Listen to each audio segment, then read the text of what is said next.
9 ayning 4 kuni Urumchi Xitoy virus tarqalishining oldini olish va kontrol qilish xizmat idorasi bayonot e'lon qilib, Urumchi shahridagi barliq rayon va nahiyalardagi kishilarning hozircha Urumchidan ayrila olmaydiganligini, yo'lovchilar poyezdi va avtobus mulozimatining to'xtatilganligini e'lon qildi.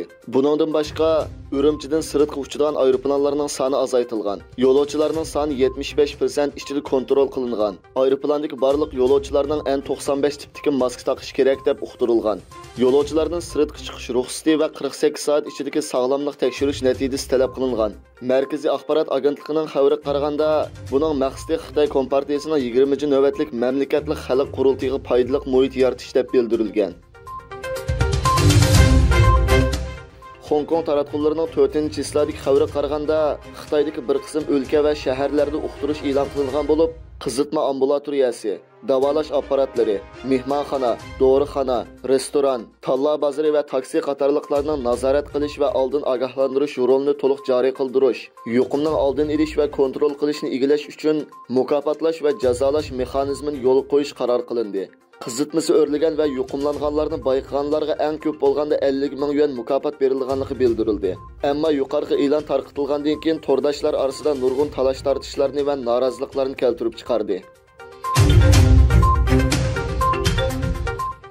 20 necha yillik suhbatdan keyin Qirg'iziston va O'zbekiston orqali Xitoydan Yevropaga boradigan temir yo'l plani boshlandi.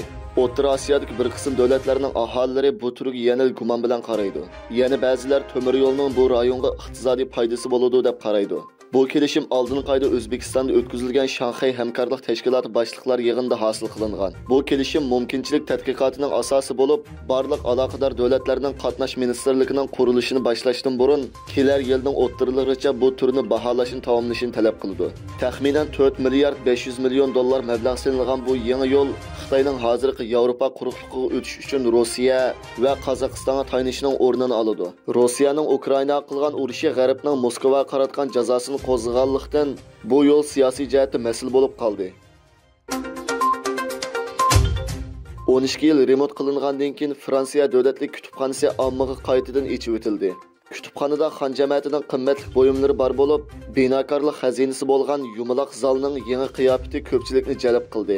Bu kutubxona boshqa kutubxonalardan farqlanadigan bo'lib, bu kutubxonada nurg'un qimmatli kitoblar va asli biti saqlangan qo'lyozmalar tepilib qolmay, yana nihoyat oz uchraydigan qimmatli buyumlar tepiladi. Bu yerda eng mo'l rasmlar to'plam tepiladigan bo'lib, xohlagan vaqtda ko'rishga bo'ladi.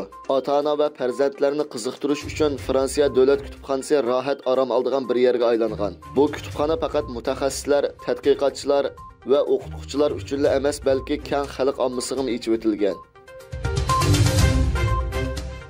Uyg'ur tibobat tarixida xotiralanishcha, G'azboy milodidan burungi 4-asrda Tarim vodisidagi qadimiy Xotan diyorida yashab o'tgan dangliq Uyg'ur tibobat olimi. O ömürdə əcdadlarımızın 4-asrdan buyonqi tibobat natijalarini yakunlab, o'zining uzun yillik amaliy tibobat tajribalari asosida 4 modda ta'limotini xotirlagan. Ham qadimiy Xotan rayoni va Tarim vodisining tog'daryolarini kezib, Badiyon, Sana, Qalampur, Zamcha, tuz qatorliq o'simlik, mineral modda va hayvonot turidagi 312 xil xom dorilarning ismlari, ekologiyalik holati, ta'mi, roli, unumi va davolashga doir bilimlarni xotirlab, G'azboy o't-cho'plar dori qomusi nomli kitobini shu davrdagi qadimiy Xotan yoziqi Qarushti yoziqi bilan tamomlagan. Bu kitobning nomi yurt-yurtlarga tarqalib, ayni vaqtdagi qadimki Yunon tibobat ustozi Shibikratga yetgan. Yunon podshohi bu qimmatli dori qomusiga erishish uchun Xotan diyoriga maxsus elchi avatgan. Ular ming bir mushaqqatda G'azboyni topgan. Yunon podshohi maktubida G'azboy o't-cho'plar dori qomusi uchun Xotan rayoniga tibobat ilm ma'rifat saroyi Oqsaroyni sep berishga, kitobining tarjima xizmatlari uchun G'azboyning o'g'li Bariyning kelishini, uningga Yunon malikasini yodlik qildiganligiga va'da bergan. Hamda tibobat ilmi jihatda o'zaro zish aloqa bog'lashni umid qilgan.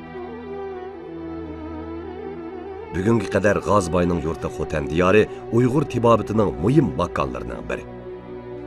Xotanning Qarqash noyisida Oqsaroy nomi bilan atalgan yezisi hozirgacha saqlanib kelmoqda. Uyg'ur tibobatining asosini sog'uvchi G'azboy 120 yillik umrda keyingilar uchun qimmatli tibobat mirosini qoldirib, Uyg'ur tibobat tarixida mangulik obida bo'ldi.